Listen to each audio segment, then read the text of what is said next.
This is a Qatar Airways Airbus A350-1000, and it's about to fly from Doha to Los Angeles. That's roughly 7,200 nautical miles, nearly 16 hours in the air. But here's what makes it interesting. Qatar Airways also operates around 55 Boeing 787 Dreamliners, a comparable number to its A350 fleet. And yet, you won't find a single 787 on the airline's Los Angeles route. Why? Because airlines don't choose between the A350 and 787 the way you might think. They're not picking a favorite, they're solving a puzzle with at least 3 moving pieces. And when you understand how those pieces fit together, you start seeing patterns everywhere. At first glance, these two aircraft look almost interchangeable. Both are modern wide-body twins, both feature composite fuselages, both promise fuel efficiency that would make older jets blush. But when you dig into the actual decisions airlines make, a much more complex picture emerges. One where range requirements, alliance politics, and fleet commonality quietly determine which plane ends up on which route. So, how do airlines actually choose between the A350 and the 787? Let's start with the most fundamental difference between these aircraft, the one that determines whether a route can even exist. The Airbus A350-1000 offers approximately 9,000 nautical miles of range. The Boeing 787-10, its closest competitor, tops out around 6,330 nautical miles on paper. That's roughly a 42% advantage for Airbus, and that gap matters more than you might think.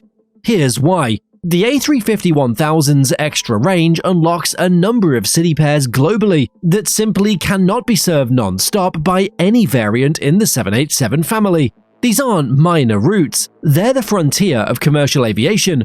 When Qantas announced Project Sunrise, its ambitious plan to fly non-stop from Sydney to London and New York, it evaluated both aircraft extensively. The A350-1000 won, not because Qantas loves Airbus, but because the 787 couldn't perform the mission without sacrificing the payload. The 787 can do incredible things, but when you push to the absolute edge of what's physically possible, the A350-1000's higher maximum takeoff weight becomes the difference between a viable route and a theoretical one. Now, here's where it gets interesting. If range were everything, every airline would simply buy A380s, but that's not what's happening. The Boeing 787-10, on paper, is actually a bit cheaper than the A350-1000. When you factor in operating economics on routes under 6,000 nautical miles, the 787 starts looking very attractive. Why? The A350 carries the structural weight of those massive fuel tanks and a higher maximum takeoff weight everywhere it goes. On a 7-hour transatlantic flight, that extra capability becomes extra weight you're hauling for no reason. Think of it like buying a pickup truck when you only need to carry groceries. Sure, it could tow a boat if you wanted, but most days you're just burning more gas than the sedan parked next door. This creates a fascinating strategic split. Airlines serving ultra-long-haul routes lean heavily toward the A350. Airlines focused on medium-haul, high-frequency networks often prefer the 787's economics, but range and cost are only part of the equation. Here's where the decision becomes truly interesting. Airlines don't buy individual aircraft, they buy into ecosystems. Airbus has aggressively marketed something called cross-crew qualification. A pilot rated on the Airbus A330 can transition to the A350 in as few as a few days of training in some jurisdictions. Even more dramatically, airlines use pilots interchangeably through mixed fleet flying programs. 1 pilot pool, 2 aircraft types, massive scheduling flexibility. When Delta Airlines shifted to the A350 and A330neo, abandoning its historical Boeing widebody preference, a major driver was the synergy with the A330 fleet they inherited from Northwest Airlines. Suddenly, its pilot pools could be streamlined rather than fractured.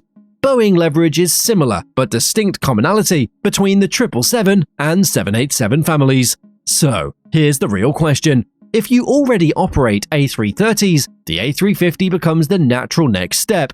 If your fleet is anchored by 777s, the 787 integrates seamlessly. Fleet commonality isn't just a nice to have, it's often the single most important factor in a multi-billion-dollar procurement decision. Want to see all three factors playing out in real time? Look at Qatar Airways. Qatar operates both aircraft families extensively. It has 62 A350s across the 900 and 1000 variants, plus 58 Boeing 787s. And the way it deploys them reveals exactly how airlines think about these decisions. According to June 2025 scheduling data, Qatar's 787s were scheduled for 499 weekly flights that month. Its A350s flew only 429 weekly flights. But here's the key insight. The average flight length for Qatar's A350 fleet was 3,151 nautical miles. For the 787s, just 2,223 nautical miles. Like every airline, Qatar assigns aircraft based purely on route economics. The A350-1000s fly ultra-long sectors like Doha to Los Angeles. The 787s handle shorter, high-frequency routes to destinations like Barcelona, Dublin, and Frankfurt. Same airline, same hub, completely different strategic deployment based on route characteristics. When a route requires maximum range and the aircraft will be airborne for 15 hours, Qatar puts an A350 on it. When the route demands high frequency and the aircraft will turn multiple times per day, it deploys the 787. This isn't guesswork, it's systematic network optimization. There's another variable that rarely makes headlines but shows up prominently in airline economics: cargo. The A350's wider fuselage cross-section allows for greater containerized cargo capacity. The A350-1000 has a cargo payload of up to 25 tons, the 787-10 up to 13 tons. On paper, that sounds like a marginal difference, but here's what matters. Post-pandemic, cargo revenue became critical for long-haul profitability. Airlines with robust freight divisions like Cathay Pacific or Korean Air factor cargo capacity prominently into fleet decisions. For routes connecting manufacturing hubs to consumer markets, the ability to carry those extra containers can swing the economics significantly. Engine selection adds another layer of complexity to these decisions. Boeing offers airlines a choice: General Electric GE NX engines or Rolls-Royce Trent 1000 engines on the 787. Airbus offers only one option: the Rolls-Royce Trent XWB on the A350. This might seem like a small detail until you remember what happened with the Trent 1000. The Rolls-Royce Trent 1000 engine suffered severe reliability issues, including cracked turbine blades that led to widespread groundings affecting carriers like British Airways, Air New Zealand, and Virgin Atlantic. The operational disruption was massive. Consequently, recent 787 orders have swung heavily toward General Electric. Air New Zealand switched from Rolls-Royce to GE for its newer 787 orders, specifically because of these reliability concerns. The A350's Trent XWB, designed specifically for that aircraft, has proven more reliable than its Trent 1000 cousin.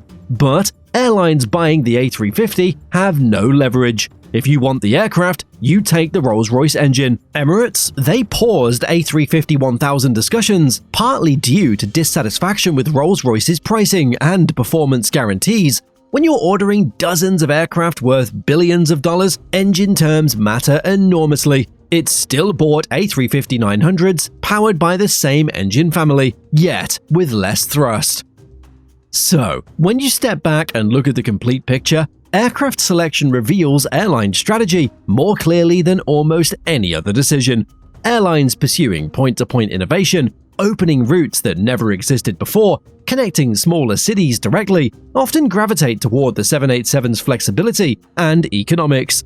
Airlines building fortress hubs with maximum range capability and high-yield premium traffic tend toward the A350's capacity and endurance. And airlines like Qatar Airways, operating complex hybrid networks, deploy both types strategically based on route characteristics. The Boeing 787 lets airlines experiment. The Airbus A350 lets them dominate where demand already exists. Neither aircraft is objectively better. They solve different problems.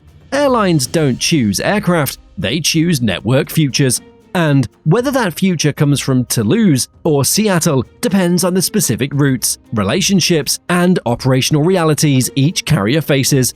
If you want to understand how airlines make these kind of strategic decisions across their entire operations, check out our video on how fleet planning shapes route networks. And if you want more stories like this one, subscribe to stay ahead of the next big shift in commercial aviation. Hey, before you go, the YouTube algorithm thinks you're going to like this video next, so why not check it out?